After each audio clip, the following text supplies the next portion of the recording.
capítulo 7, los versos del 14 al 25, leemos en el nombre del Padre, del Hijo y del Espíritu Santo, y la palabra del Señor dice así: porque sabemos que la ley es espiritual, mas yo soy carnal, vendido al pecado. Porque lo que hago no lo entiendo, pues no hago lo que quiero, sino lo que aborrezco, eso hago. Y si lo que no quiero, esto hago, apruebo que la ley es buena, de manera que ya no soy yo quien hace aquello, sino el pecado que mora en mí. Y yo sé que en mí, esto es, en mi carne, no mora el bien, porque el querer el bien está en mí, pero no el hacerlo. Porque no hago el bien que quiero, sino el mal que no quiero, eso hago. Y si hago lo que no quiero, ya no lo hago yo, sino el pecado que mora en mí. Así que, queriendo yo hacer el bien, hallo esta ley, que el mal está en mí. Porque según el hombre interior, me deleito en la ley de Dios. Pero veo otra ley en mis miembros que se rebela contra la ley de mi mente y que me lleva cautivo a la ley del pecado que está en mis miembros. Miserable de mí, ¿quién me librará de este cuerpo de muerte? Gracias doy a Dios por Jesucristo, Señor nuestro. Así que yo mismo con la mente sirvo a la ley de Dios, mas con la carne a la ley del pecado. Esto es palabra de Dios. Hermanos, como decíamos el miércoles pasado, comenzó el tiempo de la Cuaresma. Es un tiempo que siempre se separa para vivirlo de una manera más cercana a nuestro Señor, pero no solo eso, sino también para ir limando en nuestra vida de fe asperezas que no nos dejan vivir en consecuencia con lo que Dios tiene para nosotros. Y si ustedes ven este texto, no es de alguien que esté fuera de los caminos de la fe. Al contrario, es un texto que un cristiano realmente de corazón pronuncia y sobre todo define cuál es el deseo de su corazón. El deseo de su corazón es deleitarse en la ley de Dios.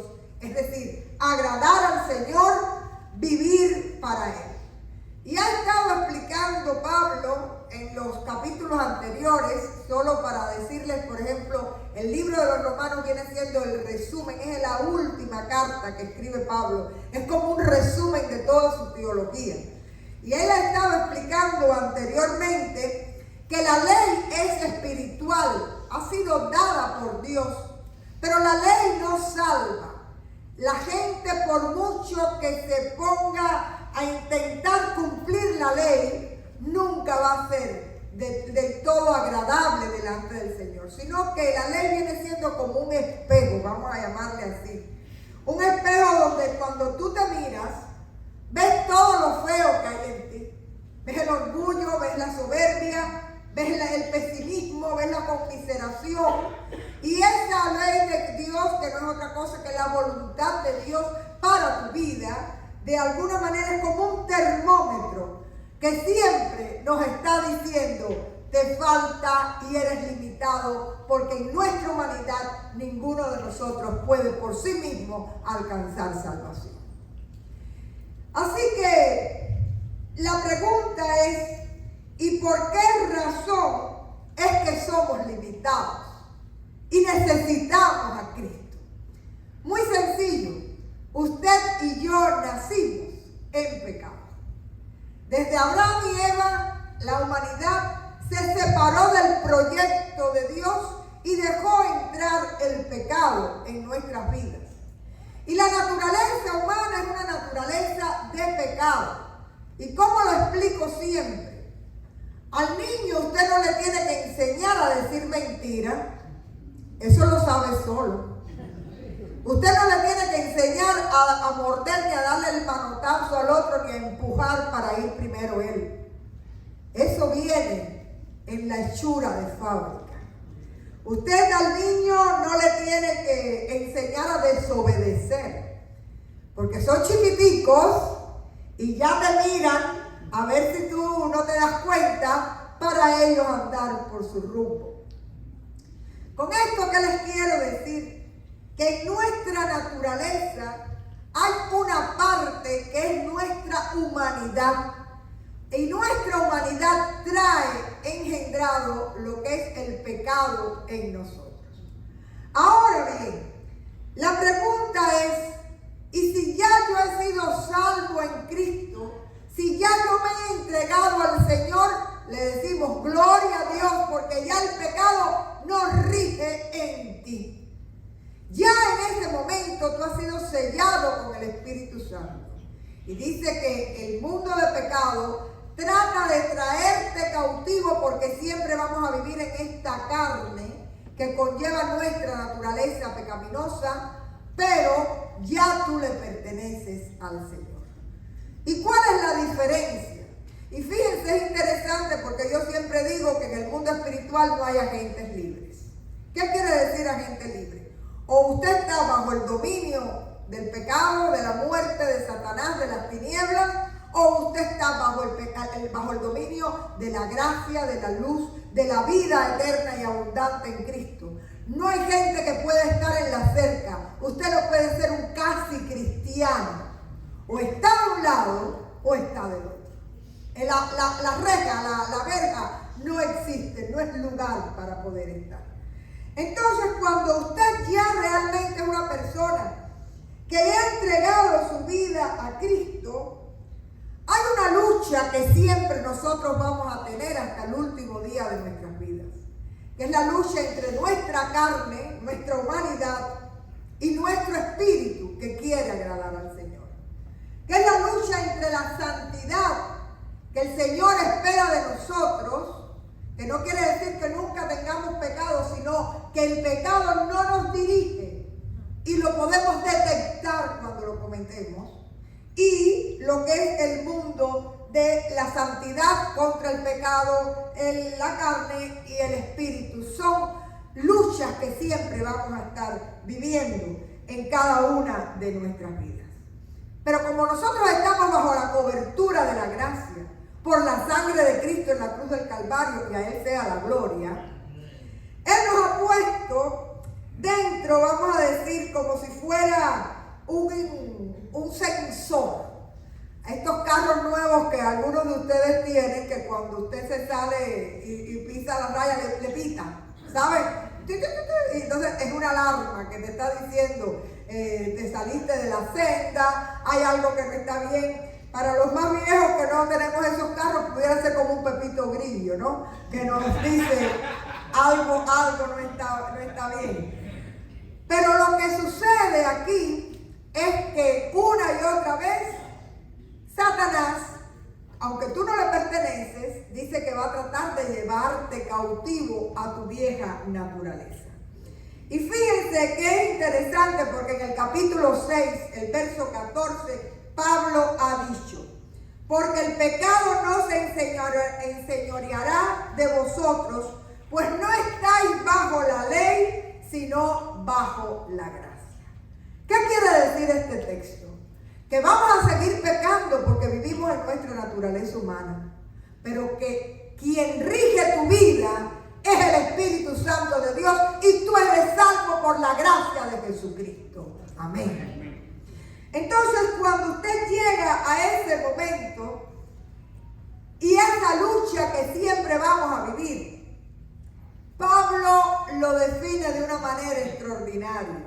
Dice Pablo: miserable de mí. La palabra está fuerte. Miserable de mí. ¿Por qué Pablo dice que él se siente miserable? Bueno, porque aunque él se deleita en agradar a Dios, y aunque él vive bajo la gracia, dice que él mismo se traiciona en su cuerpo y comete una y otra vez pecados que le hacen entristecer el Espíritu Santo que mora en él. Había una propaganda, yo no había nacido, ¿ok? Pero dice que lo llevaba el bacalao a cuesta. traducción de Scott, ¿no? Con el bacalao a cuesta. Miren, hermanos, es como que el Señor nos invita a comer en banquete y una y otra vez la gente sigue tirando para la comida chatarra.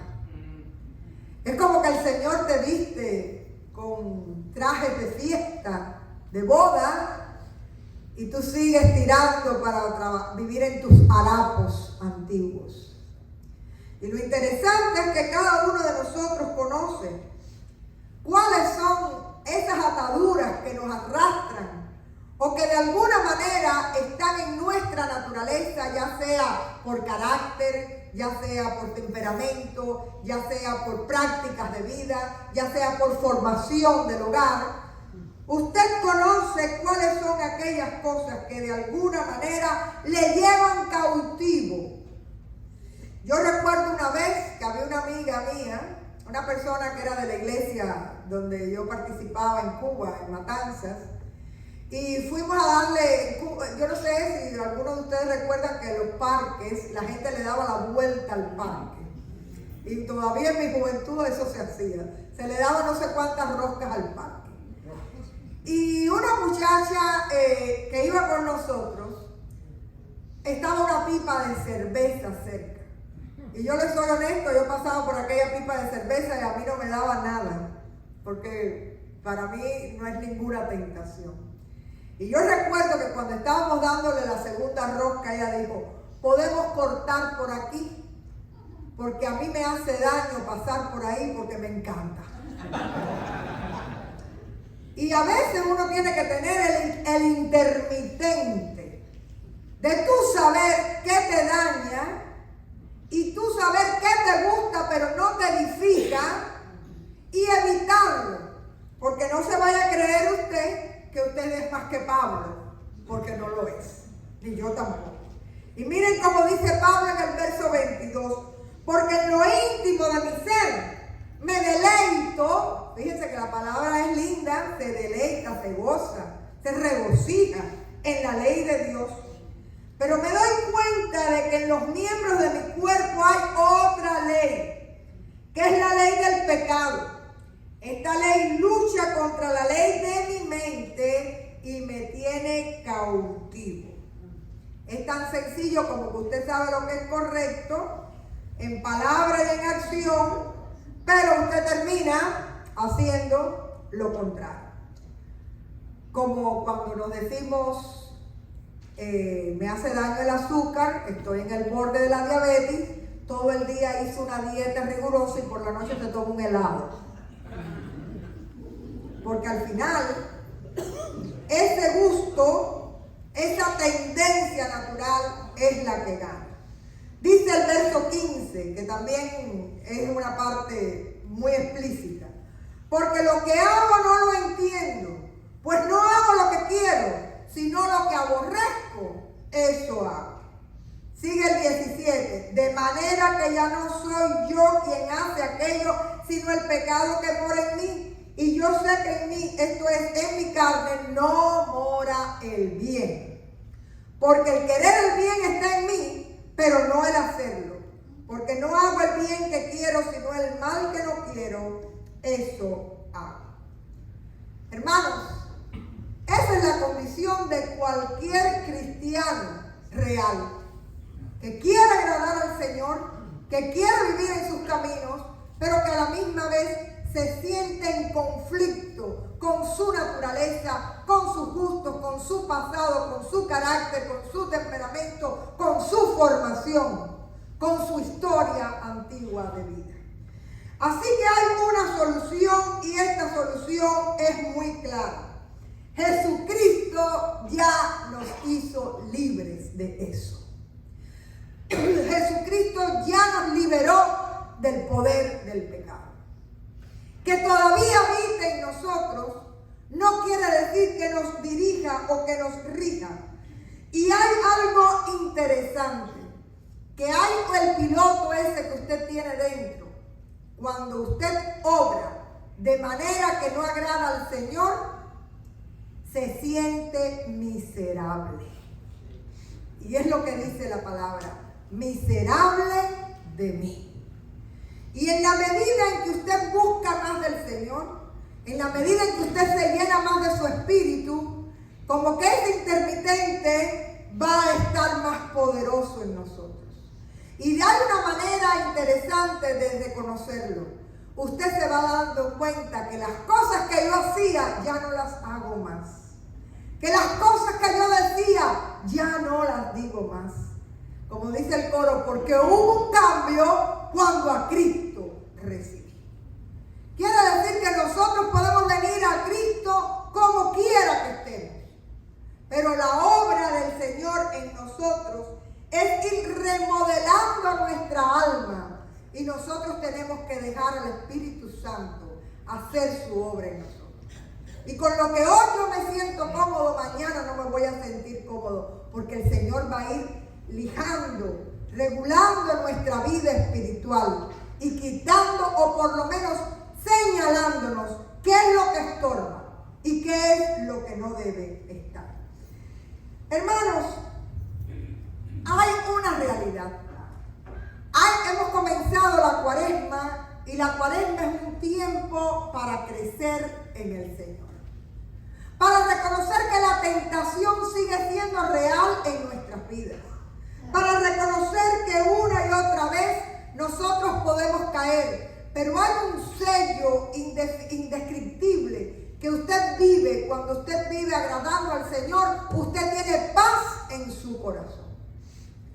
Y aunque haya circunstancias que le traten de robar la paz, usted sabe que la paz del Señor es más poderosa en la medida en que usted se llena más del Espíritu Santo, a pesar de lo que me rodee o lo que yo tenga que estar viviendo.